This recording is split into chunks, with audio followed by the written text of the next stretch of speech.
Thank you so much for being here. Let's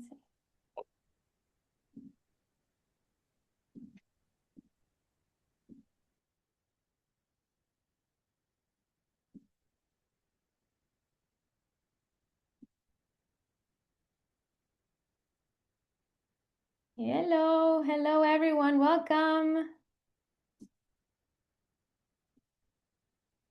All right, welcome. Lots of requests to record. I'm gonna decline, sorry.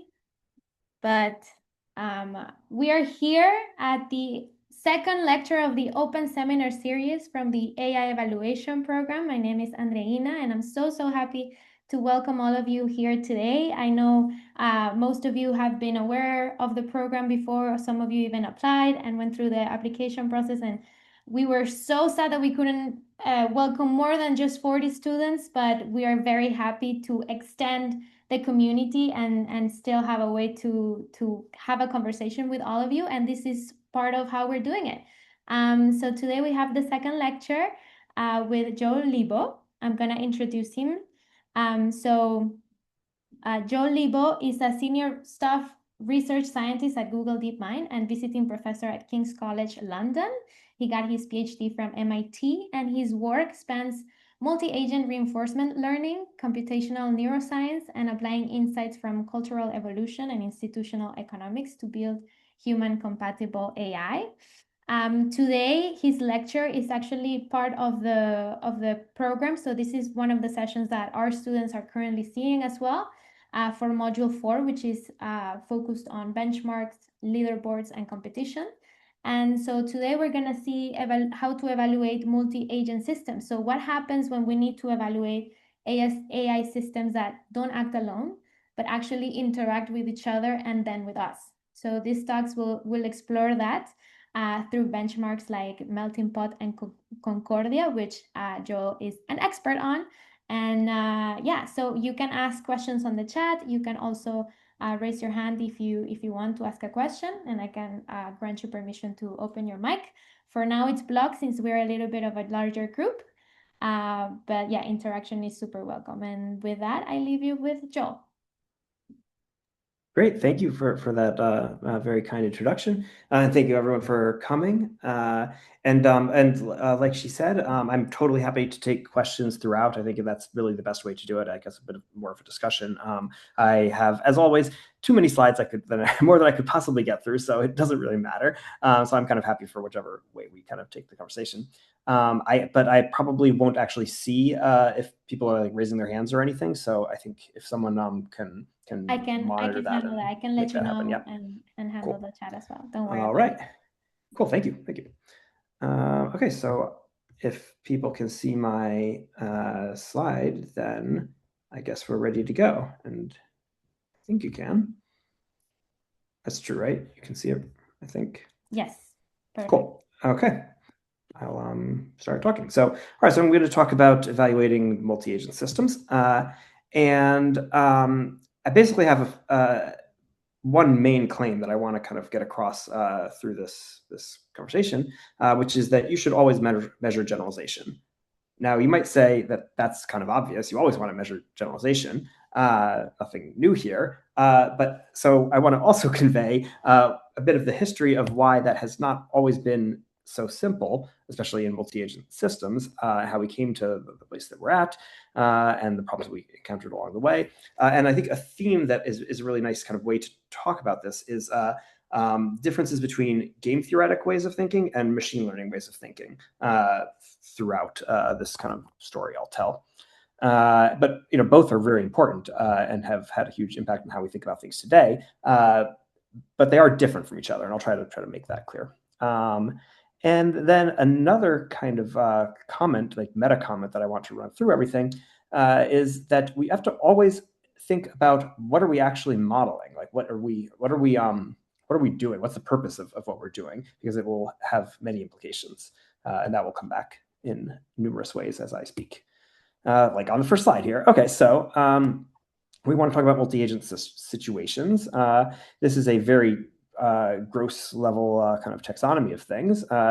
You can break apart like a set of all strategic situations, which you might call games, into first cut games that are of pure motivation and games that are of mixed motivation. Within the pure motivation category, you can say that there are pure conflict motivations, also called zero-sum, and pure common interest motivations, also called teamwork. The other side of the first branch is the mixed motivation side. That means it's somewhere in between all these things. Like there are, it's not a pure game of conflict, like I win and you lose in a zero-sum case. And it's not a pure game of teamwork where we either all win together or all lose together. Mixed motivation situations are just more ambiguous than that. They could include ways where I could, there could be a social dilemma there where we could all act rationally and yet end up in a bad situation, or places where we can be ranked relative to each other, or many other things. And I would say that a lot of the interesting things happen in this mixed motivation space. The pure conflict zone and the pure common interest zone are kind of like limiting cases where everything is like diametrically opposed in the conflict case or perfectly aligned in the common interest case. We can only really refer to cooperation, the way I use the term, in the mixed motivation case. Some people use the term cooperation to talk about like succeeding in a situation of pure common interest, but I would call that teamwork. Now, why is teamwork different and like less interesting, or less interesting from the perspective of this talk anyway? It's because teamwork, everything is fully aligned. So you can really just treat the group as if they are an individual. So if you're scoring them or something, then they're really just one score for everyone. And you can apply all the same things that you would apply outside of this talk would work there. The more multi-agent specific issues arise only in the other cases. Now, but of course, this was like super, super simple, right? People were talking about this stuff since the 1960s. What we really want are to be able to think about all kinds of much more complicated multi-agent systems. Like the details of it on the slide don't actually matter, but it's trying to convey that there's a lot of complexity in social ecological systems where there are people and they interact with their environment, and there's climate, and there's local cultural practices, and there's large numbers of people, and there's hierarchies and structures and everything else. And you can ask questions about well, a great many things. We want to be able to think about systems like this with these methods. So one traditional way of making progress is to think about agent-based models of social phenomena. And an agent-based model typically is thought of as having two parts. There's a model of the environment and a model of individual decision-making. And you put those two things together. You typically have many individuals that are all making decisions in some particular way, interacting in an environment. And when you put them together, you measure something, like some emergent behavior, like they all come together and then they all start fighting each other, or they all work together and build something, or whatever. That's the thing that you measure. This is a general kind of paradigm for many things in this space, most things. So you have a lot of individuals that are individuals, right? It's a mixed motive world, so they all have their own incentives, their own goals, which might or might not conflict, might partially conflict. And you're going to have them all interact with each other in some kind of world environment. This is a good point to talk about what are worlds like? What do we even mean by worlds here? There's at least two different pictures you could have in mind. I like to call them small worlds and large worlds. Leonard Savage classified them. He defined the difference here by these two proverbs. He said, "A small world is one where you can always look before you leap, and a large world is one where you must sometimes cross that bridge when you come to it." The reason he was talking about this is because he wanted to kind of bound the place of applicability for Bayesian decision theory, which is what his book was about. He wanted to say Bayesian decision theory only works in small worlds. And that was a very influential thing he wrote in the 1950s, and a huge amount of work happened with small world type assumptions, where you say there's some sense in which there's a small number of states in the world, and you can always kind of plan into the future. You can look before you leap. But that kind of had an effect of making people forget that large worlds are also something you could study, where you can't enumerate all the states in advance. It's There could be unknown unknowns where you just have to cross that bridge when you come to it. It's like you go somewhere and you don't know what's going to be there until you get there. You don't know if there's a big reward around the corner or not. It's different from a small world where you might have some stochasticity, like you don't know what cards you're going to get when you're playing poker, but you still know that it's going to be one of the cards in the deck. It's not like it could be anything. It's going to be something that's part of the game. That's the difference between a small world and a large world. Game theorists will talk about this as the difference between imperfect information and incomplete information. Small worlds may have imperfect information, but only large worlds have incomplete information, like the rules of the game are not known at the start and need to be discovered by exploration. And of course, in real life, large worlds it's reasonable to model lots of things as large worlds because we really do need to explore. By the way, please interrupt me if anything is unclear. I'm going to cover a lot of different things in a very short period of time, I think. So people have, on the small world side, people have been thinking about things like this on the screen here, which is a normal form game for like 75 years now. I think the early papers on this one from the 1950s. The origin of game theory is, I think, 1947, and this game was one people started talking about since very quickly after that in the 1950s. It's called Prisoner's Dilemma, and just in case anyone has not seen the way that this kind of logic is supposed to work, I'll go through it very quickly. The way game theorists, the first cut of the way game theorists think about like what you should do in such a situation. This is kind of describing a situation, a social situation with two people. What you should do is by thinking from the perspective of, actually, I need to say what the notation means first. I'll come to that. So what the notation means is that there's two players and they have two actions labeled C and D. That's on the one of them is picking a row of the matrix, the other is picking a column of the matrix. The row player will get as a reward the number that is first in the pair within the cell that is selected, and the column player will get the second one. So if player 1 picks C and player 2 picks D, we know that player 1 is the row player and player 2 is the column player. That means that in this picture here, player 1 will get a 0 and player 2 will get a 4, right? That's how you read off this thing. Okay, so then how do you, if you want to get a higher number, these numbers are rewards, what's the rational thing to do? This is how game theorists would reason through it. They would say, okay, let's think from a particular like status quo, like from a particular place. Let's say that we're both playing C. So we're in the upper left matrix there. That means we're both getting a reward of 2. Well, if I'm the row player, then I have an incentive to switch from playing C to playing D, because that would move from the upper left cell of the matrix to the upper right cell, and I would get a 4 instead of a 2. So that would be better for me.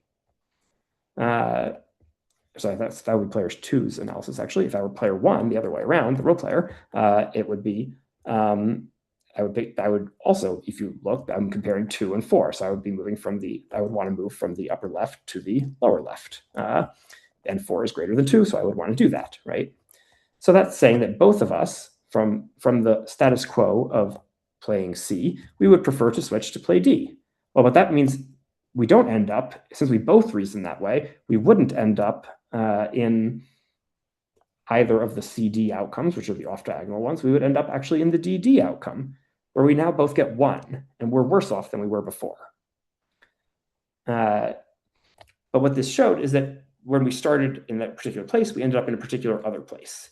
Now we could repeat that same kind of reasoning starting from anywhere, and what we find is that we'll always end up, for this particular game, we'll always end up in the lower right part of the matrix, where we're both playing D. If you want to convince yourself, you can look at, let's say we both started out by playing D in the lower right. Do either of us want to change? Well, if we switch to the other choice, if we switch from D to C, we're switching from 1 to 0. That's true for both of us, right? But that's 1 is greater than 0, so we don't want to do that. And so we end up staying there. So this means that the DD solution here is called a Nash equilibrium. This is the definition of a Nash equilibrium. It's a choice that is robust to people choosing their best response. So everyone is best responding to everyone else, which means no one has any incentive to change as long as you're there. Okay. This particular game is interesting because it has only one equilibrium, and it's kind of like the worst solution, right? Because in some sense, if you think about this, if you could just coordinate with the other person, then you would want to pick the CC outcome, right? Because you would get a reward of 2 instead of a reward of 1. It would be better for you, better for everyone. But you can't do that because it's irrational to do that, because once you are there, you would prefer to switch, and so would your partner. So this game has this kind of pernicious quality to it. And as a one-shot game, we call it, if you're really just playing this once, then that's the only thing that can happen. You are the rational thing to do is to play the defect strategy. What people started doing in the decades after the 1950s, or actually it's already in the 1950s, was to think about what happens if you're repeating this game many times. That becomes a particularly kind of mathematically tractable thing that you can study, and you get more interesting kinds of solutions. So this is a AI generated picture that's supposed to convey. It's more complicated if you're playing an iterated prisoner's dilemma, and if you're doing that, you have more opportunities to kind of, you could like threaten them, like, oh, I'm going to defect, I'm going to choose the bad thing for you in the future, so instead you should choose the good thing for me now, and you can kind of get to some different solutions here. A famous story from the 1980s from the work of a guy named Robert Axelrod was he ran a tournament where he had a bunch of people. He incentivized real people to write computer programs to play this game where it's Prisoner's Dilemma over and over again. And then he put them all in a kind of tournament together and did a kind of evolutionary simulation on top of that, where he was pairing them with each other, having them play the game, and then treating them as if the winners were reproducing and the losers were dying off. Did this evolutionary simulation, and then he kind of checked which one won at the end. And the story is supposed to go.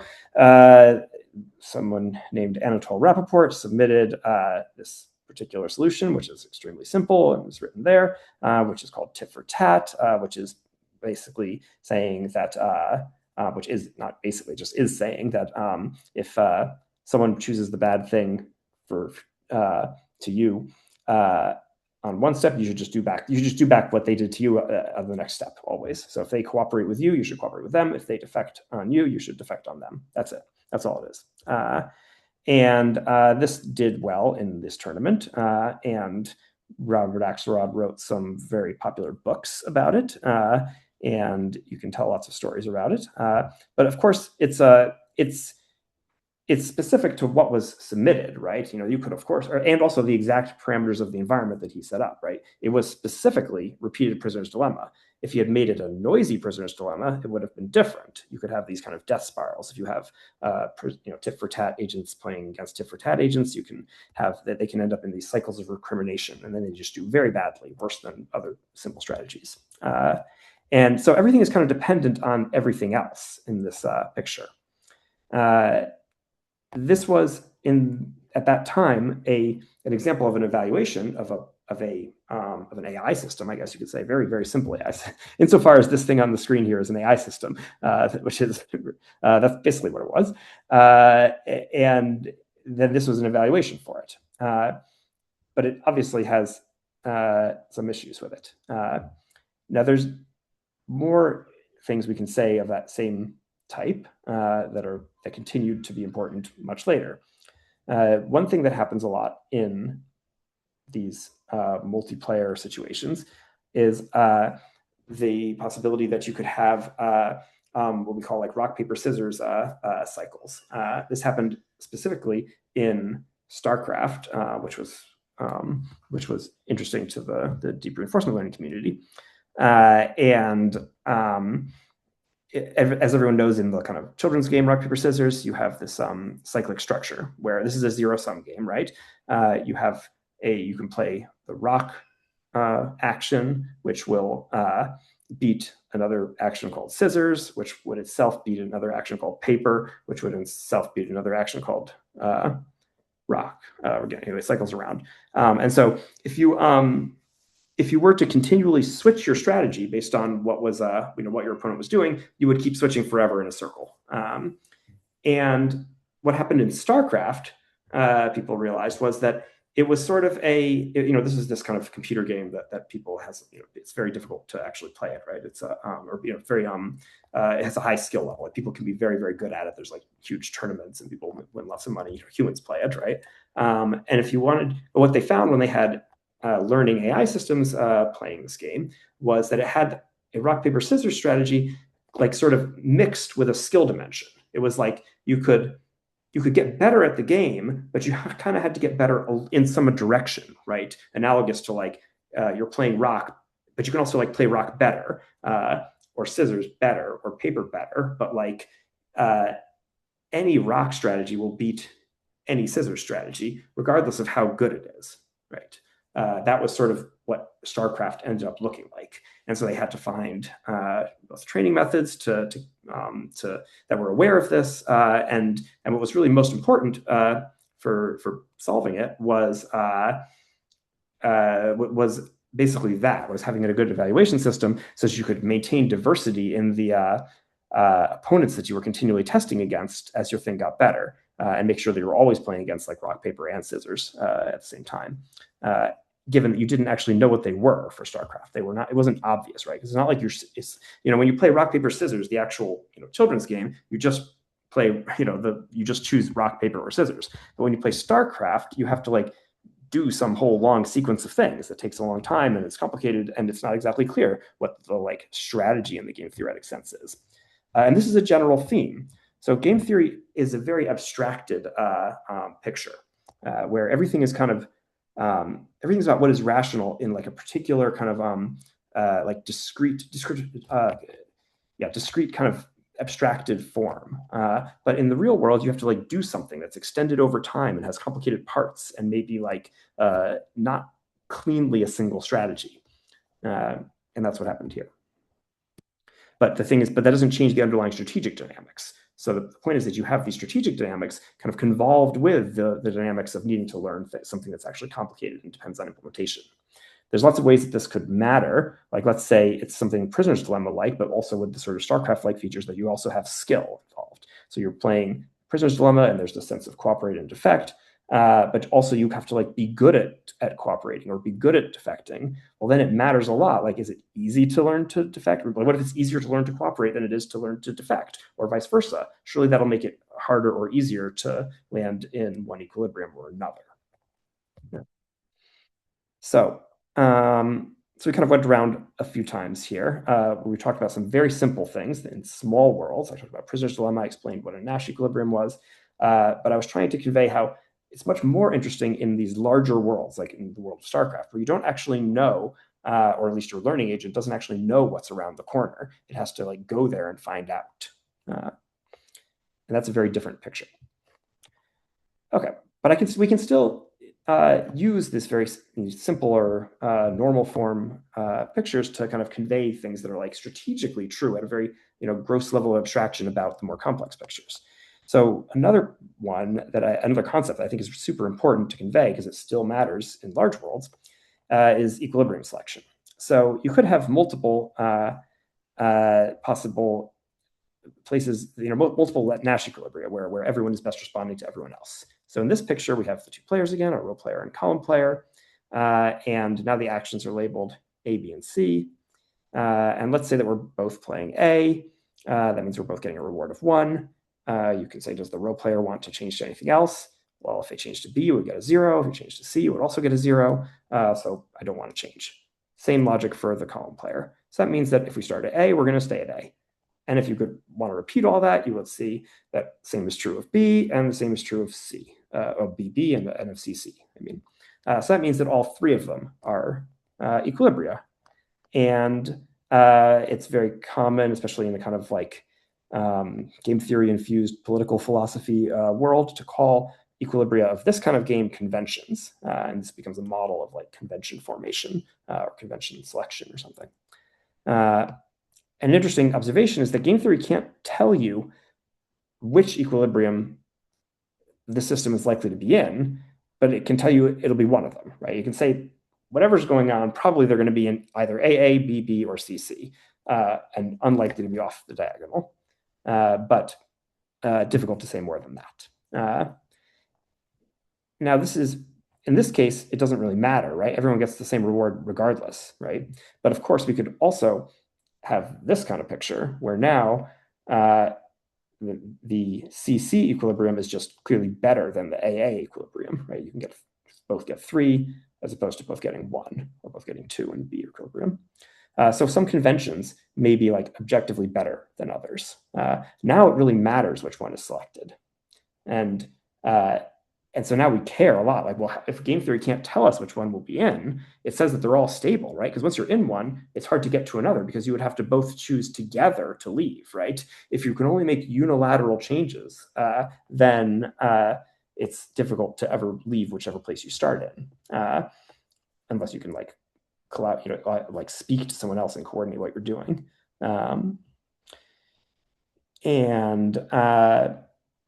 But there are ways to decide. A famous story is meant to convince you that that if there's like a default option, like if everyone kind of reasons like, well, I don't know, what you might pick anything except this is what we picked last time. Maybe we should we'll stick with that, right? That's reasonable logic that other people will also go through, and you can rely on other people to come through it in the same kind of way. You'll probably land in the same spot. So a default option is a way to resolve these things. Or if maybe one of them is like brightly colored or something and distinguished from the others, then that's probably the one you'll pick as well. So there's lots of ways to talk about how you might select an equilibrium, but they're not really part of game theory. They're sort of outside of the game. They're not things that are in the game matrix. They're just like extra information. And this is the reason this kind of thing happens is because, remember, it's best to see these normal form games as like abstractions of something else. Like there's a large world out there that we're like projecting down into a small world when we do this. More things that can be true. Of course, it doesn't have to be like these are sort of symmetric and everything is kind of fair. But of course, we can also have games like this where you end up with unfair outcomes and many other possibilities. Okay, let's move to a larger world, somewhat larger world where it's more complicated things happen. You have to do something that's extended over time. We looked a lot at this game that we called Commons Harvest. It was kind of inspired by these different resource management kind of governance scenarios.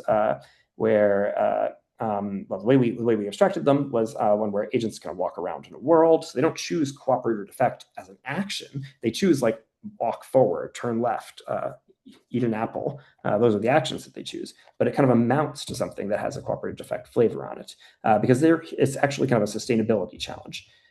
So what the underlying dynamics does is it makes it so if an agent if they kind of leave some apples in a patch, then they'll grow back eventually. But if you eat all the apples in a local patch, then they'll be depleted and they'll never grow back. So you have to kind of eat more slowly. You have to, or kind of with a particular pattern, right? You have to kind of leave some in every patch and avoid depleting anything locally. And then you can kind of continually eat apples forever. They get rewarded for eating apples here. They also have the ability to zap each other with a timeout beam, and the agent that gets hit gets removed from the game for a while. This will be important later, but let's come back to that. I hope people can see this. So in this video, you're going to see a whole bunch of agents in this world, and this is random agents just kind of moving around. You see that they sometimes pick up some apples, but they don't deplete anything. They just kind of take some and then they grow back. So if we look later on in the video, you see that nothing's really depleted. Actually, one of them was in this case, but theirs is just randomly moving around in this case. But let's look at what happens after you've trained them to eat apples. Now, of course, they run as fast as they possibly can, and they eat all the apples immediately. And this video is sort of like a blink and you miss it kind of a thing. So if you look later, it's all gone, right? Nothing ever. It all was done in the first moment. Like there's nothing left to do at any point later in the video. I can just keep jumping around. But I'll show it from the beginning again in case you blinked. So I'm going to show it right now. See, as soon as it starts, they just immediately run up and eat everything because the reason it happens is that they're all worried that another agent will get there first and then they'll get nothing, right? There's no way to coordinate with a group like this of this size and this kind of a thing. So this is what kind of myopic rational reinforcement learning agents do, and they end up in this terrible outcome. This is kind of like the prisoner's dilemma, right? Because it's saying, if everyone is acting rational, you end up in this bad outcome. But it's in a much more complicated world now, right? Because they're not actually choosing to defect or to overeat as like an abstract choice. They're just choosing to walk and move and being reinforced at that level. But it still amounts to the same kind of tragedy of the commons, we might call this type of outcome. Okay. Let's see. So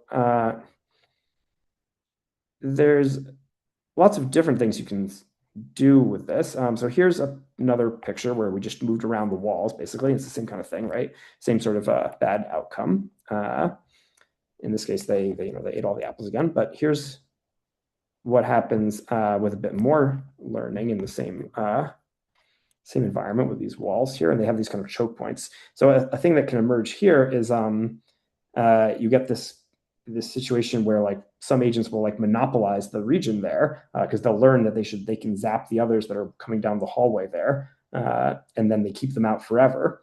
And then they're incentivized to be sustainable again, right? Because then they're kind of like, well, now I know that no one else is going to be able to ever get these apples, so I might as well be sustainable with it.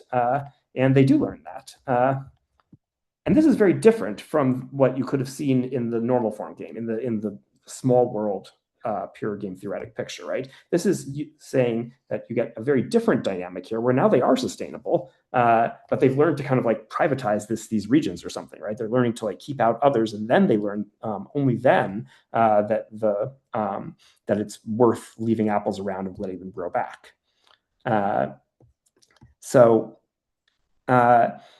And this happens just because of the configuration of the walls. Actually, that's the only difference between this map and the big open field one, right?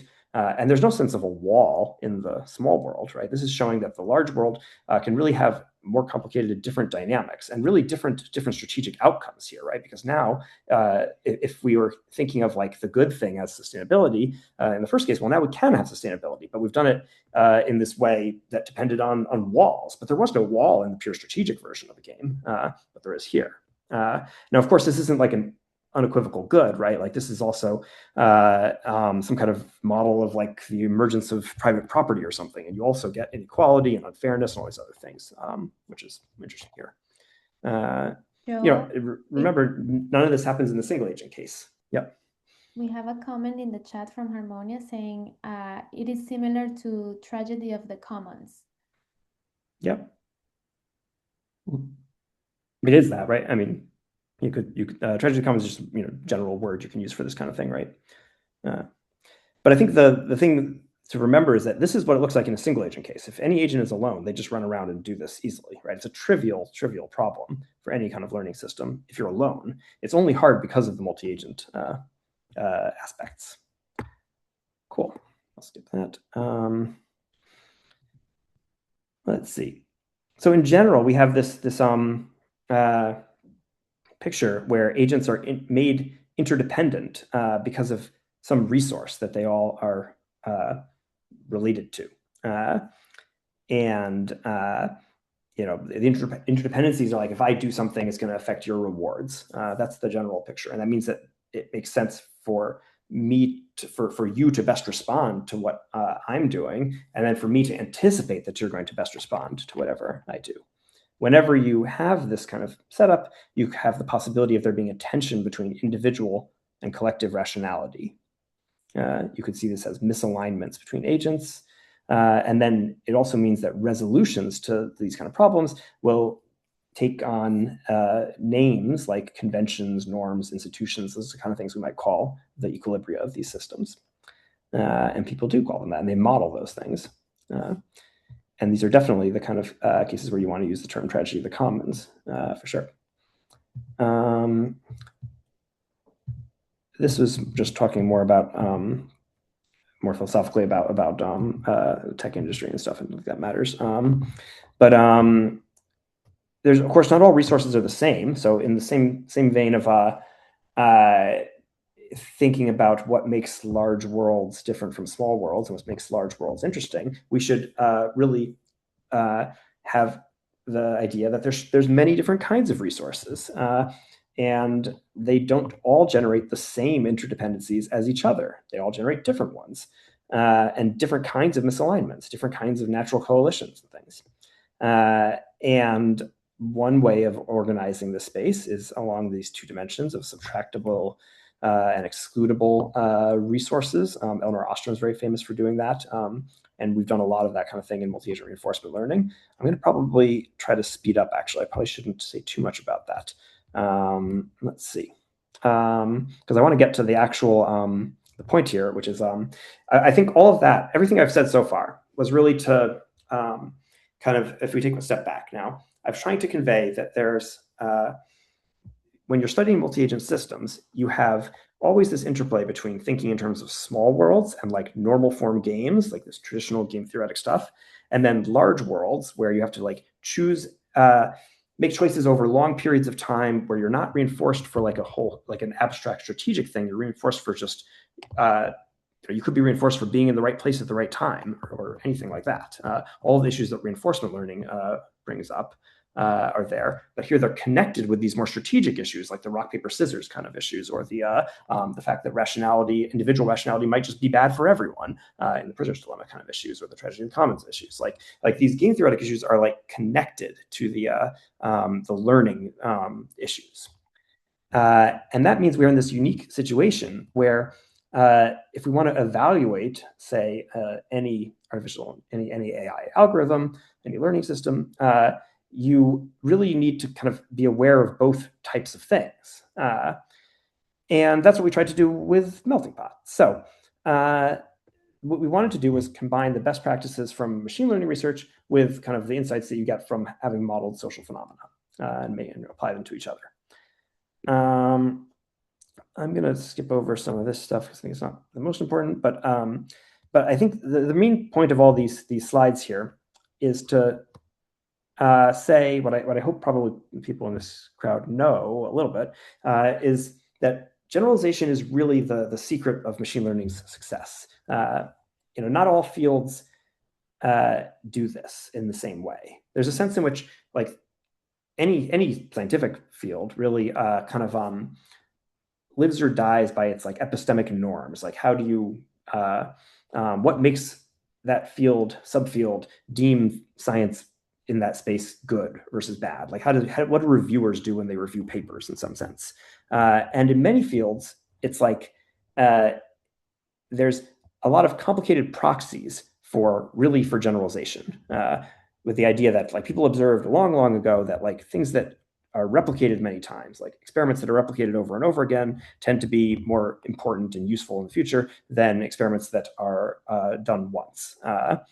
And replication became a kind of gold standard for many fields. But of course, replication by its nature can't really be the thing that you're actually looking at within a particular study. So every field kind of came up with its own proxies for that. And many fields have these like complicated sequences of things you're supposed to do. Like if anyone's ever written a paper for the agent-based modeling community will know what I mean, where they ask for endless like sensitivity analyses and different things that are supposed to ensure that like every step is correct.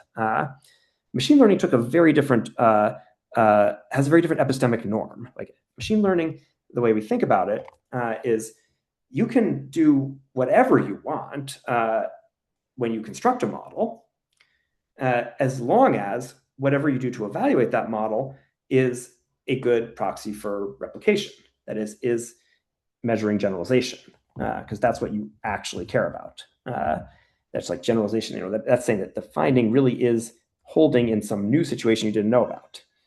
We have all these procedures like cross-validation and held-out testing and everything that people talk about that is that are really like simulating the replication process. It's like holding aside some data in advance that you can't see at all while you're setting up your model, and then testing on it only at the end.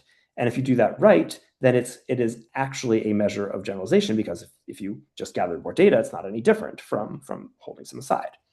And the thing that makes this hard is that there's a million ways to do it wrong, right? Like you could first divide your data into a training set and a test set, and then set up your model on training set, and then test it on test set, and just keep doing that over and over again and fiddling with the model. And then what you end up doing is what they call graduate student gradient descent, but that's also fitting your model, and so but it's effectively fitting it to the test set, not to the training set, which means that it's now no longer a valid test of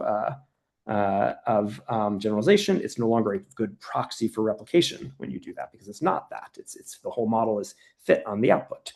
And machine learning really had this important kind of normative insights. It became a norm, right? It is really the way people talk to each other. They treat it as like it's like a sin. Like if someone says accuses you of training on the test set, they're accusing you of like a serious transgression in the machine learning world. And I think that's actually the critical feature of the field, and it's the secret of the field's success.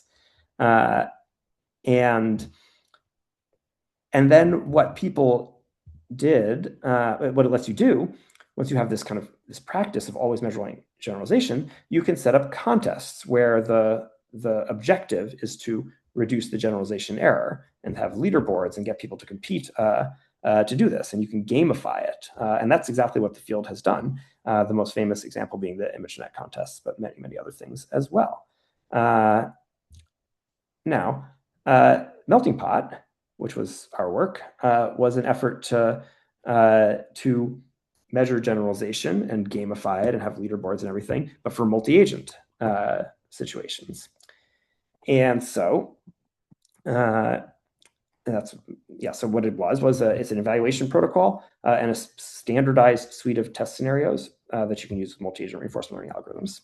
The basic insight behind it was to kind of focus on something that's actually unique to the multi-agent part, to have a bit of a decomposition, which is the social environment.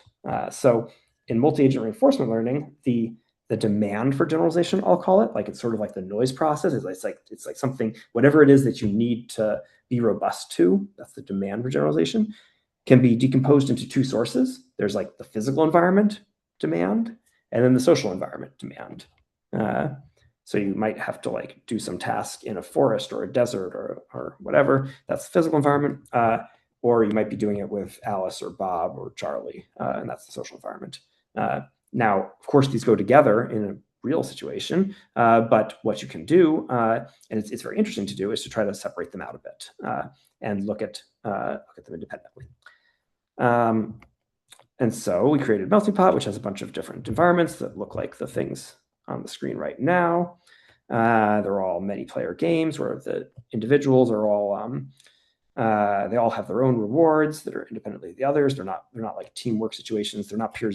Most of them are not pure zero sum. There was in the end there were like 50 different substrates and 250 something scenarios, and the vast majority of them are mixed motivation things. There's a lot of social dilemmas and other kind of things like that. Some of them have different roles where the players are not equivalent to each other, like there's like predator and prey and stuff, and most of them are more symmetric, where the players are all kind of the same type of entity as each other, and they have to find ways to cooperate and live together in these little worlds.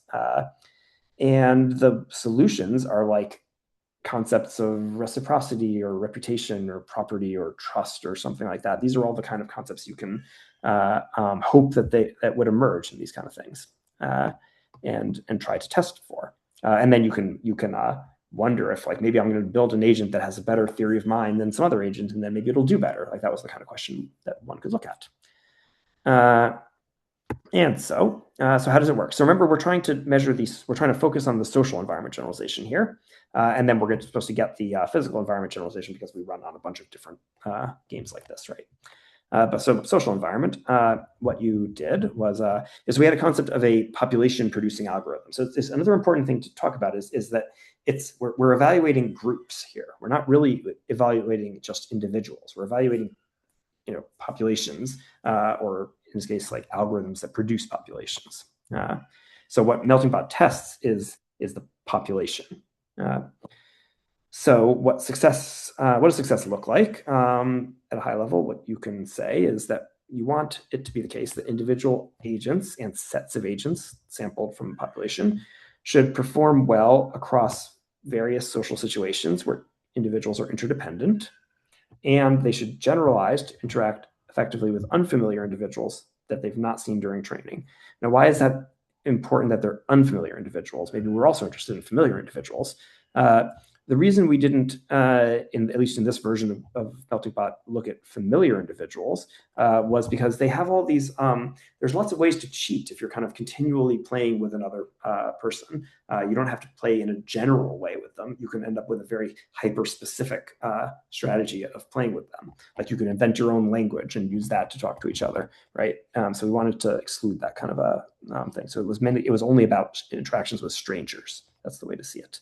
You have to make these choices because everything is really different, right? It's like saying that interactions with friends are just quite different and need a bit of a different approach versus interactions with strangers. So this ended up being a story about strangers. Joel, we Yep. have a question here on the chat from Eugene saying, Yep. are the sets of agents static through the experiments or are they ephemeral? I think that'll be clear as I go through it and in the rest of the slide. If it's not clear, just ask me again. Okay. Yep. So this is how we defined everything. We said that a test scenario was composed of a substrate and a background population. So this is a test time concept. And the substrate was like the term we used for the physical world. And the background population was the set of other agents. Now these are pre-trained and frozen background populations. And the reason they need to be pre-trained and frozen is that you want to have ultimately like a contest and a leaderboard that people can all use, and they have to be compared to the same thing, right?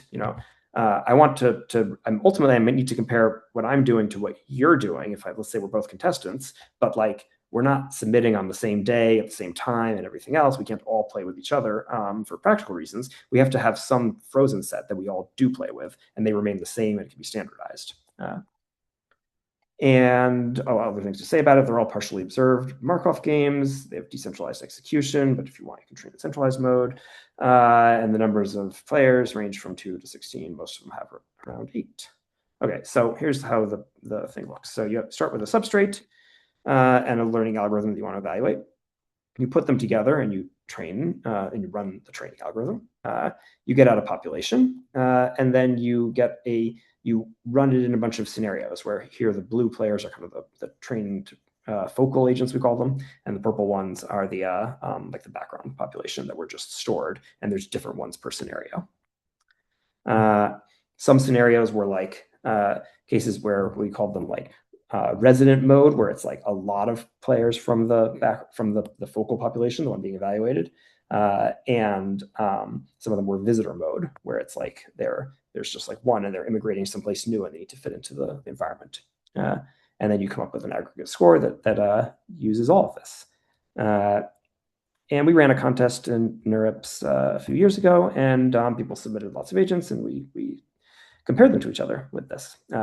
So what's cool about it is it's a measure of generalization because they've never seen the background population before. They've only seen this population that they trained with. And the background population is just something that's like entirely separate, created by a separate group of people, the organizers of the contest. That's another principle that's useful, actually, in any of these evaluation conversations. A principle that's really helpful is a separation between the solution designers and the evaluation designers. For the same reason that we want to avoid training on the test set, because training on the test set between these people then starts to look like collusion or something. But if it's really just one person, then it's very hard to prevent yourself from cheating to give your other self a leg up. So it's good to just have totally different people and let them not communicate. That's like kind of the best practice if possible. And so what was nice about these NeurIPS contests is that you can actually achieve that. Okay, so I've spent a lot of time on this. I want to get to the next part. I'm not going to talk about the results of it because I think it's kind of obsolete at this point. Like what everyone's seen. Reinforcement learning agents are dramatically better these days than the things that did this, right? So I'll just move on to what can be done more recently now. So far, I'll stick on this for 1 second and talk about again back to this frame of small worlds and large worlds and the difference between this kind of picture that came from game theory where everything was just there's a strategic form of things where you're choosing something that has these like deep strategy implications and connects directly to concepts of rationality and everything else. Versus these these situations where you have to make lots of small choices that kind of amount to the strategies. We had, in the multi-agent reinforcement learning days, done a lot of like physical environment manipulations. So we made the physical environments more complicated, like in the things that you're seeing on the screen right now, to make it so you had to like choose these long sequences of like physical actions. But what the agents couldn't do at any point in this kind of era was actually talk to each other. And that's a whole different space of complex actions, rich interactions, and large world dynamics. And so that's where we moved next. Once the agents could talk to each other, then the space opened up much further. And opened up in ways that are really much more realistic, because in this era, the multi-agent reinforcement learning era, everything was really a computer game. But in the more recent generative agent world, language model agent world, now you have a picture where it's like talking to each other, and they can speak to each other in natural language, and they know things about the real world, and it's just much richer than it was as a computer game. Okay, so one of the things that got us moving in this direction was just being interested in kind of thick normative complexity, specifically around morality and ethics. And we were interested in the fact that solutions to all these games we've been looking at, all these situations, always kind of look like conventions that are like, who deserves what, and how much, I'm going to get this many apples, you're going to get that many apples, we're going to take turns like this or whatever. But in real life, there's all this kind of like, it's never just like, okay, I'm going to take this much of the pie, you're going to take that much of the pie. It's going to be like, here's a belief system that supports a ruling class and an underclass or something like that, right? And prevents a violent collapse or something. But is still complicated in itself, and maybe includes all kinds of features that are like, are they important? Are they not important? Like, think of it, there might be rules about, when you meet a person, do you shake their hand with your right hand or with your left hand, or do you bow, or do you something else? Or do you wear a hat, or when you walk into a temple, or do you take off a hat or something? These are all things that could be very important to the a local morality somewhere, and clearly are different from place to place. And they might be like super moralized, like people might treat it as a huge transgression if you do the wrong thing. But it's like very particularistic. Like, are they like materially important to cooperation or to the equilibrium that they're in? It was unclear. And that was something that was very interesting to us and something we wanted to capture. And it was, of course, very difficult to do that in any kind of satisfying way with multi-agent reinforcement learning with those computer games. But now that we have language model agents where they have read everything on the internet, and they know things about the contingent facts about the real world, you can potentially study this kind of stuff much more. And so we set out to do that. So right, so these are just kind of more comments in the approach, right? So different things that you could do, and this is maybe not the most critical for caring about evaluation, is why I'm sort of pausing, but I think I'll still say it just to kind of convey like our specific approach. So you could do modeling where you assume a reward function or utility function, like you do in reinforcement learning. We did in the first half of this talk. Also, you do that in game theory and most of economics. Or you could do things like assume a preference relation, like they do in social choice theory. There's different kind of basic starting points, right? Or you could do this new thing, which is to assume there's like a language model in the individual's head. And that can do all the same work. If you're skeptical of that, the way to convince yourself is to notice that a language model can, of course, simulate the others, right? Just by saying, you say to the model, your goal is to maximize X, and then you say that its actions are like whatever it describes in words. Okay, I'll do this, I'll do that, I'll do the next thing. It'll say that kind of thing. And it will make choices as to what to say in order to maximize X if you told it to, right? At least if it's trained already in a bunch of other assumptions, right? But that's the way that a language model can simulate a reward function. In practice, you don't actually need to do that, of course. You don't need to say there's a goal at all. You can just say, you're this kind of person, act like that. And a language model will act accordingly. And so it's a way to make the models kind of move over time, make things happen. You can assume the language model. So back to this picture of, we're doing agent-based modeling of social phenomena. You always have a model of individual decision-making. You're going to put together a bunch of individuals running that model in a particular environment and measure some emergent behavior. Here, the individuals are all running a language model in order to make choices. And the kind of things that you can be interested in are like how kind of cultural factors could affect the way that the individuals interact with each other, and then like whether you get cooperation or not. It's one picture. So the way we started studying this is in what we call linguistic multi-actor environments, specifically a code base, a library, Python library called Concordia. It's open source. You can find it on GitHub. If you search for Google DeepMind Concordia, you'll find it. And the basic idea of this is that you can really simulate anything by simulating collaborative storytelling protocols, specifically like human tabletop role-playing games, like Dungeons and Dragons and things like that. The reason these things are general purpose simulators is that they're like general purpose collaborative storytelling protocols. The way that they work, if humans play, is like you have N people, and they're seated around a table. That's why it's called a tabletop role-playing game. And N-1 of the people are responsible for one person in the like simulated world that you're imagining. And then the last person is responsible for the environment. That person's called the game master. So we just took that structure and simulated it. Everyone now is a language model agent, but the structure is the same. You have a bunch of players, N-1 players, and one game master.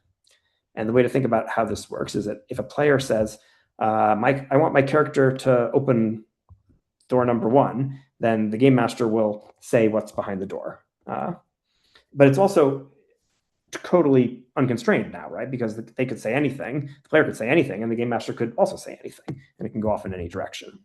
What Concordia is just a way of kind of nicely interleaving stuff that's like actually fixed, like a fixed, a variable where you're going to record something and there'll be some number there, like how much money do they have in their bank accounts, or who did they vote for, or whatever, and that can be all nicely interleaved in a particular way with just language models making stuff up. That's the way to understand what Concordia is. This becomes the replacement of the kind of computer game picture that we had earlier, where the environments were these games that we had to hard code in actual code. One way to think about it is in regular game programming, it's programming, right? So if you describe something in the world, then it is there in the world. And if you don't describe it, it is not there. For Concordia, it's based on language models in this way. So it's like, if you describe something in the world, then it's definitely there. But if you don't describe it, it might still be there, right? Because the language model can just make it up. That's the way to think about it. So it's an open-ended simulator in a particular way of describing environments. This will get way more concrete if I show you what it actually looks like. So here's a record of events in a particular thing. So this was like a simulation we ran that was kind of like Murder on the Orient Express or something. This is a record of events here. In this case, someone named Victoria has been murdered. I think Victoria was a politician, and the person that murdered Victoria was named Charlie. And there were a bunch of other people, and they all had like different kind of motive. They all had a motive to kill Victoria, and they all had some reason to want to investigate. But Charlie actually did murder Victoria.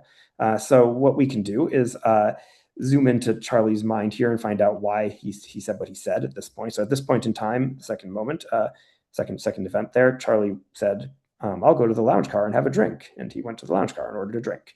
So we can find out why he did that. And you can kind of zoom inside here. And because this is all based on language models, it's kind of all prompts that are flowing through the system, right? Prompts that are completed by a language model call. So if you look inside, you can see this prompt here, which is, I'll just expand it further. This is the same thing. This is what what went into a language model at the moment that Charlie made that choice. It always ends with some question, like what would Charlie do for the next 20 minutes? And in this case, his answer was he would go to the lounge car and have a drink. Everything above it is what we call components of Charlie. It's like Charlie's decision logic here. And it might include things like what kind of person is Charlie? And what kind of situation is Charlie in? What would a person like Charlie do in a situation like this? And kind of march through this reasoning to get to this answer in the end. In this case, you can see that one of the things that he did was he said, what kind of person is Charlie? Charlie is a person who is ambitious and wants to make a difference in the world. He is someone who's willing to do whatever it takes to achieve his goals, even if it means sacrificing his own morals. And that was part of the conditioning for this choice of what he wants to do. And we can look and find out, why did he say that? Or actually, let's look at this one, apparently.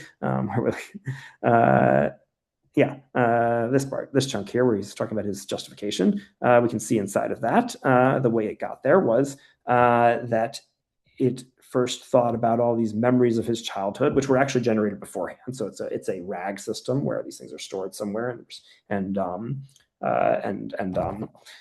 brought into context at the right moment. And it brought in all these memories of his childhood, starting with when he was 12 years old, he was elected class president, and so on, and coming to that answer.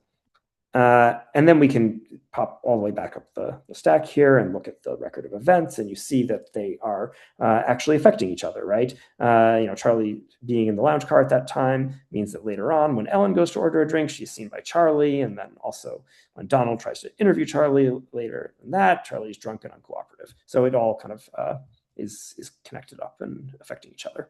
And you get these kind of sequences, these simulations that unfold over time and go in unexpected directions.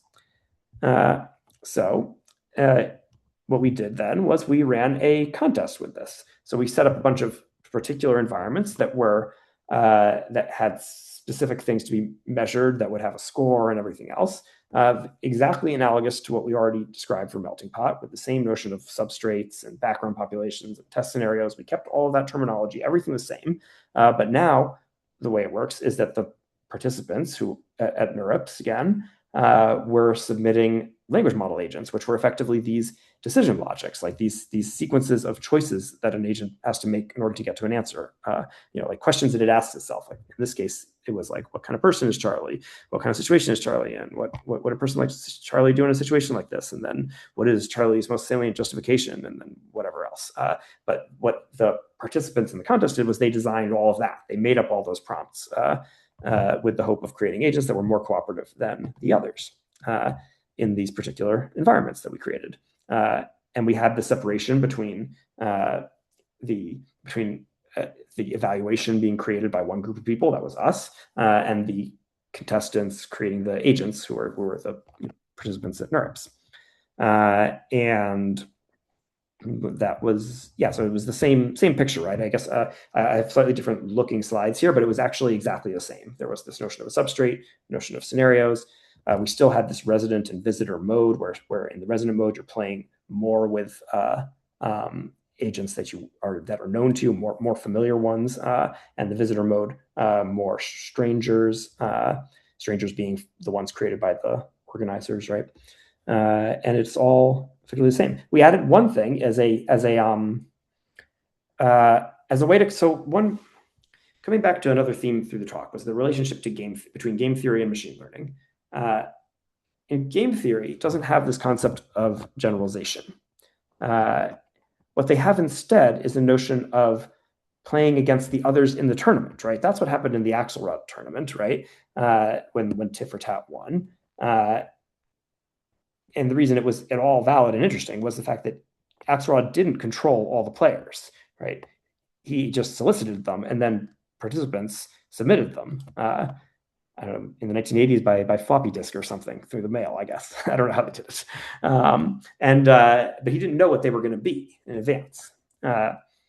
And that idea of doing this cross-play, of having all the players play against each other as like an additional, this sort of measures generalization a little bit, right? But it doesn't do it in a controlled way, but it has some aspect of it. And it is able to do one thing that a fixed generalization test has a harder time with, which is uncovering these rock, paper, scissors like dynamics. because if you are doing something and someone else, if they know what you're doing and they respond to you, then they'll circle around these rock, paper, scissors dimensions. So we wanted to see if that was possible. And so we added an extra step, which was after they played in the scenarios that we had pre-created, we picked the 5 best ones, and then we had them all play with each other. And we measured everything after that. And crowned the overall winner after that. And that's how it worked.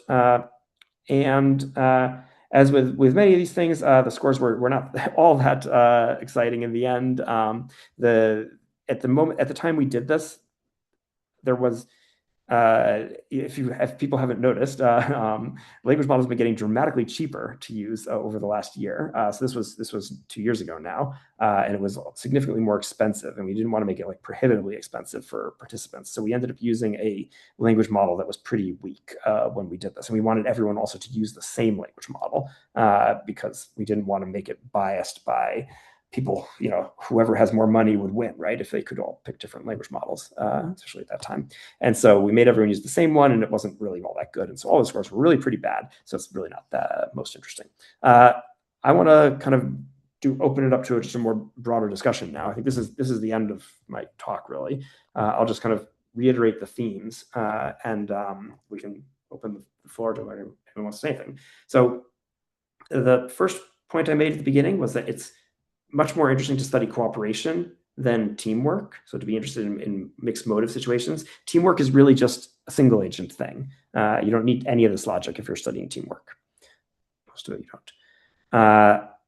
It's also interesting to think in terms of large worlds, not small worlds. I mean, small worlds are useful for elucidating mechanisms, but like you have to always remember that there are larger worlds out there. And larger worlds are still models of like the real world is larger still. You want to always measure generalization, and it's useful to always be thinking about the interplay between these game theoretic insights like rock, paper, scissors insights and the tit for tat insights, those equilibrium insights, and how they connect with the more machine learning perspectives where you have a training set and a test set. And I will stop there. Thank you so much, Joel. We do have maybe already a couple of questions on the chat. Let's see. Jean is asking, can Concordia be used to test response to policy intervention? What are the limitations at this stage? Yeah, so you could try. I think that is something we're super interested in. The big question with modeling, with language model agents, of course, is what exactly are the best practices right now? And I talked when I was talking about generalization and machine learning, I spoke in terms of the epistemic norms of like, we are a machine learning community is a community that has turned training on the test set into a sin, right? And that's super important for a kind of making the field have a shared validity standard that you can build on, right? I think this space of doing social modeling with language model agents, and specifically even for the downstream part of like doing policy analysis stuff, is just we don't yet have this kind of best practices. It's unclear. It's still we're kind of like negotiating the epistemic norms as we speak, right? And this is something that will kind of be hashed out over the coming years, basically.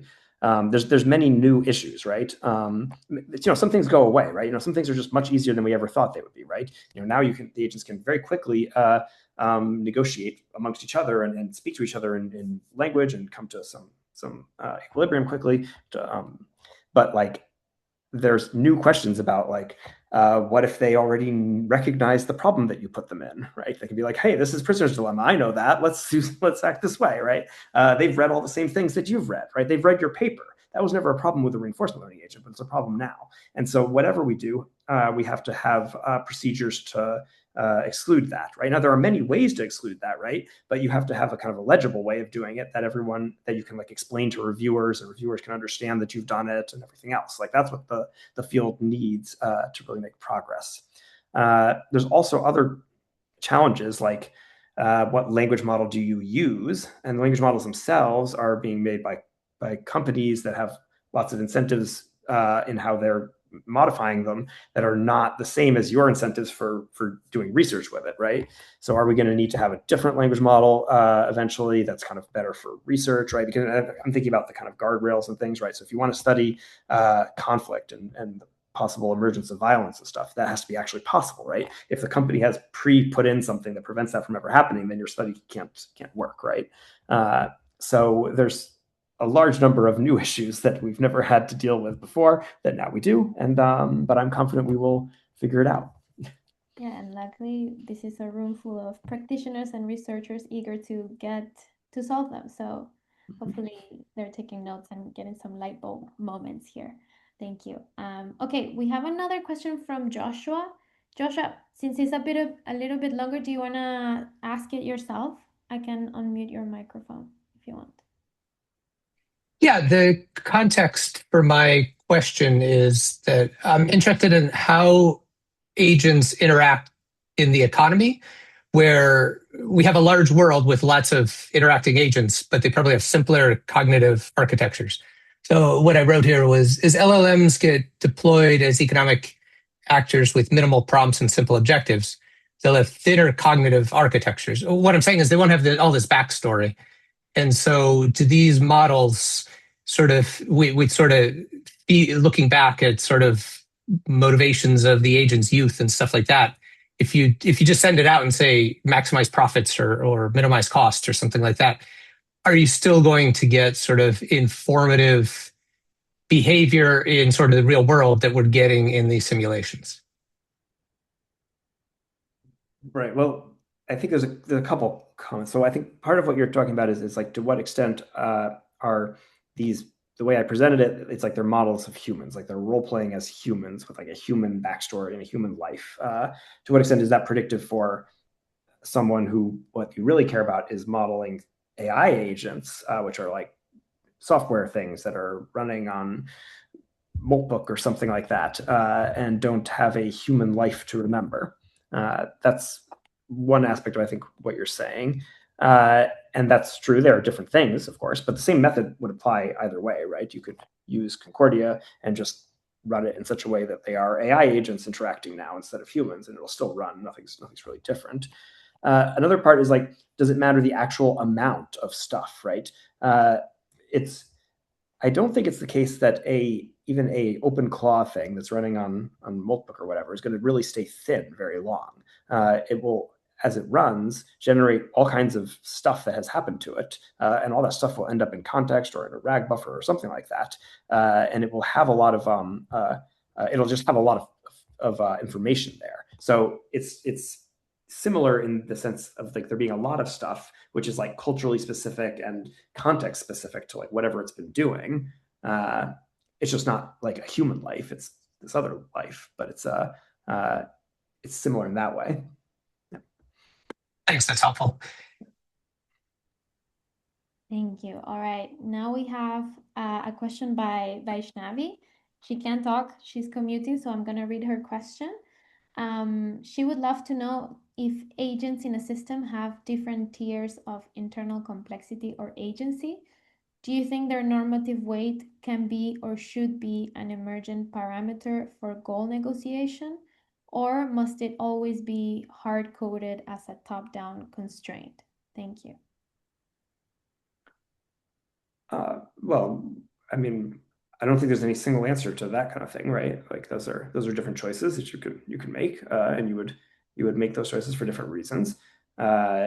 They One of them was sort of like, do norms emerge, right? And of course they emerge, right? Are norms also enforced in a top-down way? That's also true. So both things happen. There's also lots of different kinds of norms. There's like implicit norms that you can't easily articulate, and there's explicit norms which you can articulate in language, right? There's many different phenomena in this space, and all of those things are possible. If you're modeling, then you can choose to study one or the other. If you're designing a product, you are limited to something that you do, right? Though also you could try to plan around the fact that something would emerge, but that's harder. Thank you. All right, so the chat is flooding. Let's see. If you all want, you can react to the questions that you see that you're most interested in getting an answer to. So that helps me a little bit to filter out. Let's see. Okay, we have a question here from Amber who's getting reactions. How can we design large world models from small world models? Large world models contain too many details, faith, culture, personas, environments. Can we reveal the same phenomena and dynamics found in small world models? How can we claim we achieve an equilibrium? So another a way of translating that is can we hope to find simple mechanisms that we can understand? And I certainly hope so. But that doesn't mean that you only should. Well, I guess I do think that we can find simple mechanisms, and simple mechanisms can be important. But I think the place where people often go wrong in this thinking is to assume that we already know the right abstractions, and that's where I think we don't. So what many people do is they say, we care about the real world, and we also have this abstraction of game theory, so we're going to always reduce to game theory and then make predictions on that, or whatever your favorite formalism is. And then they kind of lock themselves into the world of like, okay, we're always going to use game theory or whatever, and then you can only make the moves that game theory lets you make. And then they forget that the thing that they wanted to model was larger. This leads to things like I talked in the beginning about the iterated game framework, like playing Prisoner's Dilemma over and over again. If you take a step back from the fact that people have been doing that for 75 years, it's really weird as a model. It's saying that people are interacting always in pairs, the same other person, for a long period of time, over and over again, exactly the same kind of situation, and time locked, exactly time locked, like, first interaction, second interaction, third interaction. Like, nothing in real life is actually like that. That's a very weird set of assumptions that got made just because they were tractable 75 years ago. We have endless scope to reduce along other dimensions now, and I think that's the way we should be experimenting. That's where our creativity should be right now. Like, we can do modeling and abstraction along whatever dimensions we think are important, and try to make the case that they are. I think that's because now so much more is tractable. We shouldn't be limited to whatever was tractable long ago. So I do think that there can be simple mechanisms, but I think the search for them should be done with a lot of open-mindedness as to what they might look like. Scope is tricky. Amber, sorry, I should have let you ask your questions, but I hope that answers. Let's see. Let me know if it doesn't. Frank, if you're around, do you want to ask your question? Let's see. There you go. Yeah, sure. So I wanted to understand what's your take on building simulations where we only have agents interacting with each other in a deterministic environment. I say deterministic environment in the sense that all these environments that we create are human created. So you have actually some software that is created there. And so I think it makes it possible for example, a deep neural network using reinforcement learning to always find some of the little hacks that the human coder actually didn't think about. But what about if we introduce humans in the loop, for example, to add some variability, because we know the human behavior is probably unpredictable. Humans, we have strategies that are probably suboptimal, but that the agent won't anticipate. Do you think that could be a better way to actually train and evaluate these multi-agent systems? Well, so humans are a great test set for sure. They're out of distribution. They're different from everything else you would have access to. If you can evaluate against humans, that's really great, and you should do that. Most of the time, it's too expensive and difficult, right? I think about at DeepMind. Well, I was not involved, but I was sitting there watching when everyone was playing, training things to play Go, right? They had in mind from the beginning, like they wanted to beat a specific human grandmaster, right?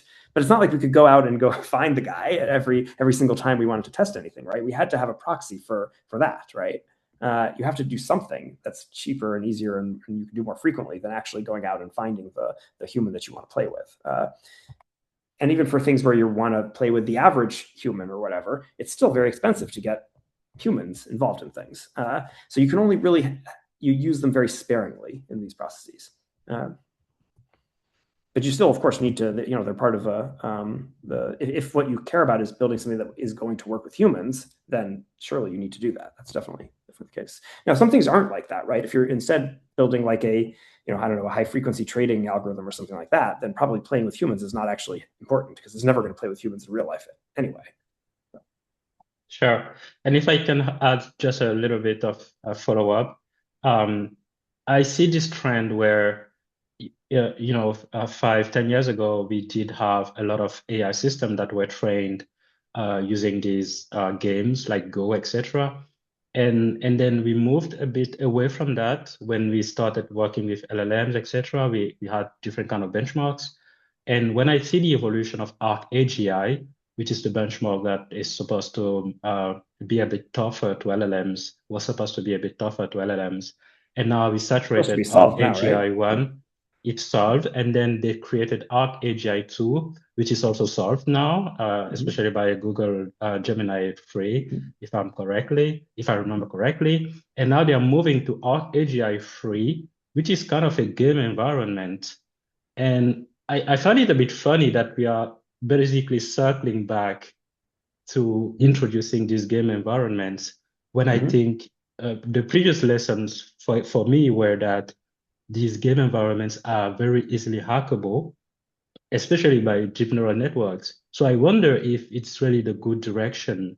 So I think there was some confusion. This is a great question because it highlights some things that many people are probably confused with. I think large parts of the field are confused about. So a few different things happened in parallel. There was, and I can also say I've been at DeepMind since the beginning of DeepMind and watched all of these things throughout the whole history of it.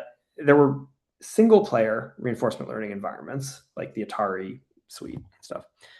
These are really deterministic, and if you have a learning agent that just plays in this thing forever, it will try everything and eventually find every bug and everything else. It is a stationary thing, so it will do that. Now, in a multi-agent system, that's never the case, unless it's like super tiny, right? If it's tic-tac-toe, you can cover the space. But as soon as it's more complicated than that, if it's chess or Go or whatever that has a large state space, you will always go new places if you keep playing in training, right? Because if you start doing something, then your opponent's going to best respond to you. And now suddenly you experience a very different environment, right? Because they've changed in response to you. But now you adapt to that, and now you've created something new for them, and then they've created something new for you, and you always go off in some new direction.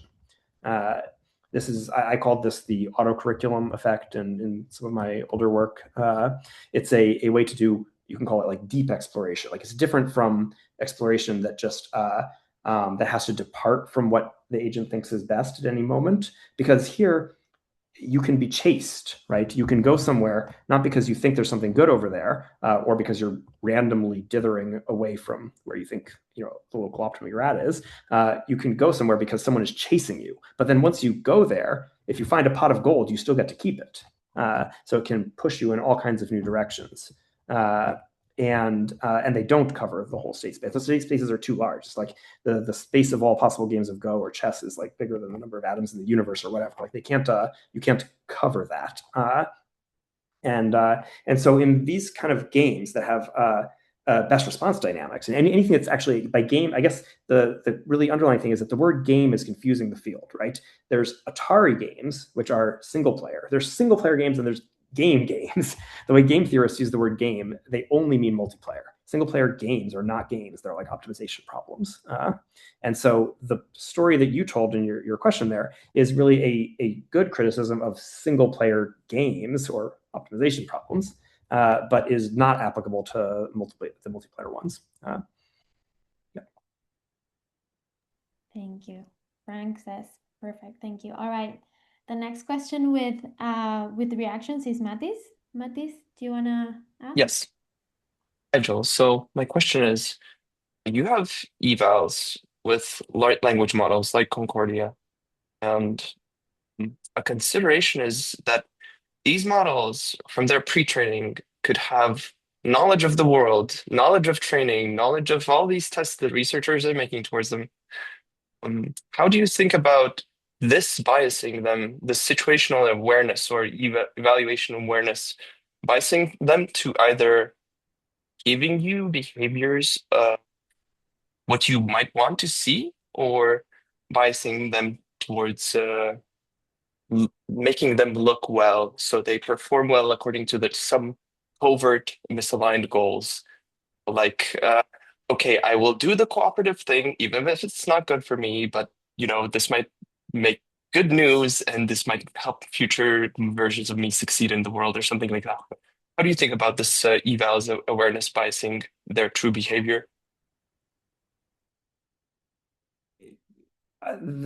There's a certain kind of very paranoid AI safety vocabulary that is that I mean I know the kind of stuff you're talking about, right? I don't tend to be very convinced by this sort of thing, like if the model somehow during training is scheming against the people training it, and then you kind of want to see it as some sort of a zero-sum interaction between the humans and the agents or something. But I never bought the arguments for that. Usually when I think about uh, incentives and agency and things, I'm thinking largely about humans. And so if you're training something to do a particular thing, then you're putting in your intention to the thing, and it will, that will be the best guide we have as to the direction it's going to go. And I haven't seen anything that has convinced me that that's not a useful assumption to start with. Now you can study a lot of the same, you can get around to the same things. There's probably some way to talk about things like situational awareness that would work better with the way I think about things. I'm not sure exactly how to do that, but I suspect that there is some common ground that we could find if we were to keep talking about this. But the usual kind of like scheming background, like as if the agent is like a single thing that is different from us, is like I have trouble following that part. But there's probably some way I think if we had longer, we would find some way to frame this question that I would understand better. But I think it's hard right now.